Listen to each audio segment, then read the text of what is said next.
My name is Tarierebo Abbiyesuku Albert. I know a really long name. The funniest part is that my parents didn't believe in giving their children English names. So all 4 kids of my parents, we have first and middle traditional names.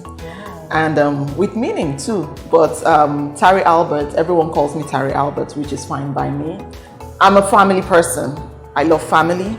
I tell people that I would do anything, for family. That's me. And family, not just by blood, but I tell people not just by birth, but those I've acquired along the way.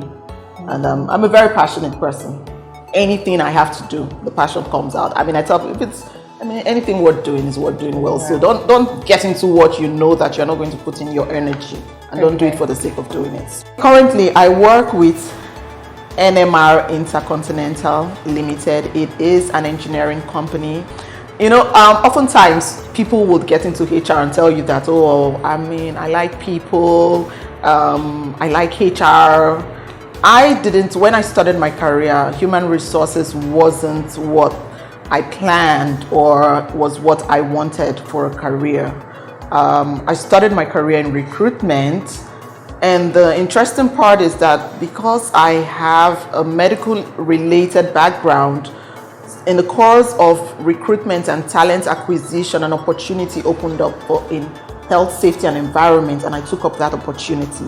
The company I was working with, they wanted to get some certifications in terms of the ISOs, and we were lacking in the health and safety department. And the consultant just threw it at me and said, Tari, you'll be a good fit to be the HSC coordinator. And I was like, oh really? Okay. And I just took it. And I just went, did the trainings. I sponsored myself. So they weren't even company sponsored trainings. Because I knew that I was going to occupy a position that I needed to know what I was doing there. So being in recruitment and now coming into health and safety, I did all the trainings, HSC 1 to 3, NEBOSH, and then even grew to become assistant manager HSC. But after everything, setting up the HSC structure for the organization, what had happened was one day I woke up a Sunday morning and I got demoted at work. It was interesting. There were no performance review, no performance evaluation. I got demoted from being an assistant manager HSC to being a supervisor. And it was at that time, the day I got that email was a Sunday morning, 9 a.m. I would never forget. And I was so unhappy. In fact, when the call came, I didn't even see the email. Someone called me and said, Tari, where's your husband? Give him the phone. And I gave him the phone and the lady spoke with him. She was with the HR department and said a mail had just dropped. And the worst part of it all is that mail came to me with everyone in copy. So everybody in that organization who had an email address knew that Tari got demoted.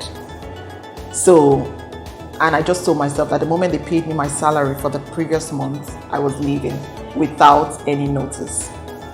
So salaries got delayed that month. I later found out was because of me, because there was a debate over paying me the salary of the assistant manager or the supervisor. And the finance told the HR manager at that time but it was not effective immediately. It was effective going into the new month. And there was that argument. Eventually, they resolved to pay me the salary of the assistant manager. And the mail which they sent to me, demoting me, I did a reply back to them, replied all and told them that I was resigning effective immediately. So that was what stirred up my desire into HR, because I was a disgruntled employee and I wanted to know how to get things done right for others going into the future. So that opened doors for me. I started looking for opportunity on how I would get into the HR space and see how I could make things right for others for the future.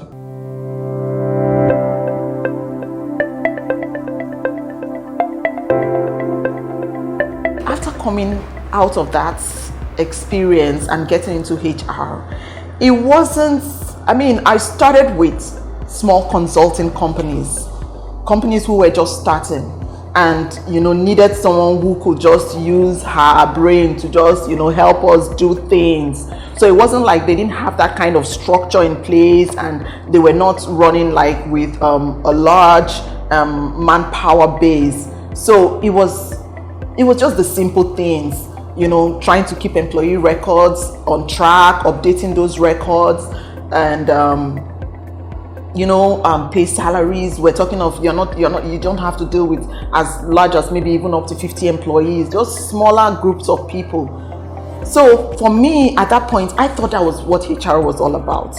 And so it just seemed like it was simple, because I started with those small consulting firms, and it was just simple. And then moving on and getting another opportunity where I worked with a hospital, and they didn't have the HR structure in place, and they had been running for years, and helping them put things together, and they finding out that, okay, I had a health and safety background, so they were trying to get a retainership with one of these oil companies. And so it's like, okay, Tari, come help us, put things in place in terms of HSE and HR. So I thought that was what HR was all about. I didn't realize that it was beyond all of that. It was much later, when I got other roles, that I realized that, man, what I'd gotten myself into was not as simple as I thought. I would say that, on the part of the employer, they have their expectations. And then on the part of the employees, they also have their expectations. And you are now there in the middle trying to bridge that gap. So, how can it be easy? The only way you can now make that easy or close that gap is just empowering yourself with all that you need, all the tools you need in terms of, bringing up your competency level to where you're comfortable, so that when you speak up or you're trying to put certain things in place, you're confident that you know what you're doing. The challenges I've faced is, you have employees who think that you're not looking out for them. Like, everybody thinks that HR is the superhero. She's not looking out for us. She's not speaking on our interests. But the funniest part is that a lot of times they don't even know the battles you're fighting constantly on their behalf. They don't know how you're trying to push the business to get certain things in place. One of the biggest challenges getting into a company, and maybe at the start of your journey with that company, and asking the business owner, okay, what are your expectations for me? And the person tells you, I don't know, Tari, just come in and do what you know you should do. And then you get started, and he's telling you that, no, this is not how I want things done. But come on, you never stated what you wanted from beginning.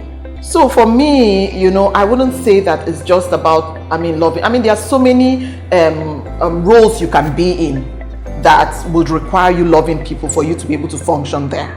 So why would I say that HR? Not necessarily that. Yes, love people, yeah, but if you do not know how to, or you do not know how to come on board and quickly understand the business activities of that organization, and know how to utilize the humans to achieve the goals of that business, what has loving people got to do with all of that? Very true. So you need to be strategic as HR. It's especially the indigenous business owners, they like to make you think that HR is important. They like to make you think that, what are you doing here after all? But do you know, in reality, I have found out that, have a good HR in your system, and let that person, be it a he or her, function, and put your system in place, and let that person leave you. And then you get to find out all the things that were wrong with your system and have gone back to being wrong after the person left you. I have seen that a lot of times. I left my previous employer, and it wasn't even months after, because at that time, I was head of HR and technical manpower services, because we were providing manpower solutions to the oil and gas industry. And so we had different clusters, different groups of people in different oil and gas. Even up till last month, I was getting messages.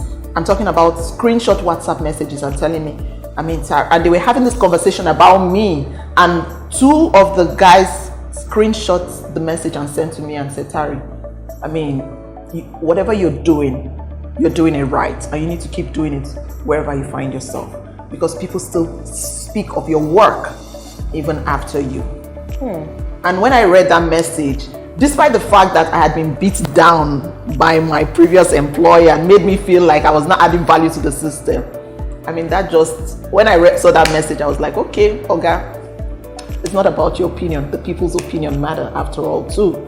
So if as a business owner, you tell HR that he or she is not important to your system, wait till that person leaves your system. So that's why I say you need to know your onions. You need to be strategic. You need to understand what the business is all about. So that you know how you utilize all the resources, both the human resources and the financial resources and every other resources available to be able to achieve the business goals. It's important.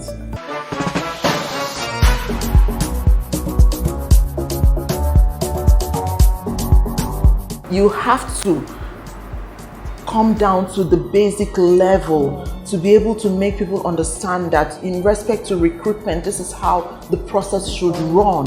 You know, you can't bring someone on board and start running or start work in a bar and the person has not received an offer of employment and the manager there is telling you, but Tari, we can't leave a machine idle. But Tari, the client said, oh, they needed this machine to be back on operation. I understand that.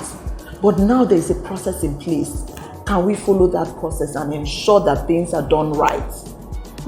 So that at the end of the day, this person, I mean, the employment letter is the agreement between you and I that yes, I'm offering you employment and you have agreed to come work for me. But if you don't have that and anything happens tomorrow, then what are you holding against me for me to compensate you for the hours or the services you provided me? So that's where the struggle was, trying to make people understand that, you know what, I know the culture you all have been dealing with, but can we change that? I would say that I probably would have just started those certifications immediately. Okay. Those trainings, I would have, because I didn't think of them until much later. So when I did them was at a time that I had made progress in my career and I got to the point where I had a bigger portfolio as the head of HR and I knew that I needed those skills. I needed those trainings. I knew that there were things that I didn't have to be able to function effectively and successfully in that role. If I had known that when I started, there probably would have been things that I would have done differently. There are structures I would have put in place for some of those companies that I worked for, because I knew the gap or that these trainings that I got later closed for me and even prepared me for future responsibilities. So I think that is what, so I mean, I see, I facilitate some of these HR courses, and when I see young people in my class, I encourage them because I tell them, you know what, you're doing the right thing. Don't wait till you get that job or that opportunity and then you're struggling for knowledge.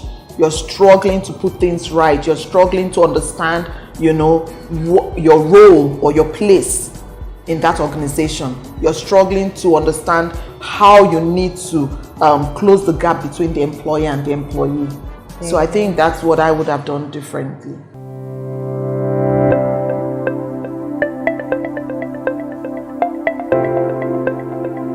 Sometimes we expect gifts and that gift may not come in the package that we want it to be. And for a newbie, they're looking for opportunities. And we all have this mindset of how we want the ideal job to look that will provide me, the opportunity or the experience I need. But if you don't get that, you probably may have to take up opportunity that may pay you less. You may have to take up opportunity where you are volunteering. But think about the experience you're going to soak up from that place or from that opportunity. I mean, sitting at home and being idle never closes anyone's gap on a CV or a resume. Very true. So why not take up the opportunity you see at this point and start building your experience and preparing you for the future and bigger roles that you're looking out for? Oh, greatly. I first did the PHRI because I just wanted to understand the basics, of the HR as a whole, and then went on to do my SPHRI. And significantly, because at the time I got the role I got, I knew that something was missing. And when I took those trainings, it did help me to close some gaps at work. there were some things that I know that at that time I would talk to my MD about, and I could not confidently speak for those things because I wasn't sure if that was best practice as compared to acceptable practice. Best practice in the sense that, according to employment laws, according to labor laws, is this how things should be done, or am I doing it because the company is doing it that way? So it helped me correct some of those things. And then at the time I started preparing my exit plan, I knew that I was going to get into a place that I also needed to come with my A game. I needed to hit the ground running.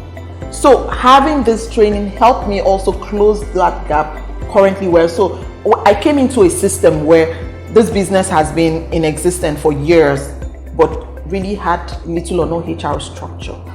So now trying to put policies in place, creating documents, educating people, retraining people, changing people's mindset about work, about the work environment, letting people know that in respect to asset management, we have a policy, and if you are assigned an asset like a forklift machine, this is how you should manage it. If you don't manage it properly, then you're responsible. There are consequences, So going through all of that training prepares you for that. And in reality, I tell people training is not just to close the current gap, but it's to prepare you for the future, because you do not know what you'll be faced with in the future. So it's like being armed.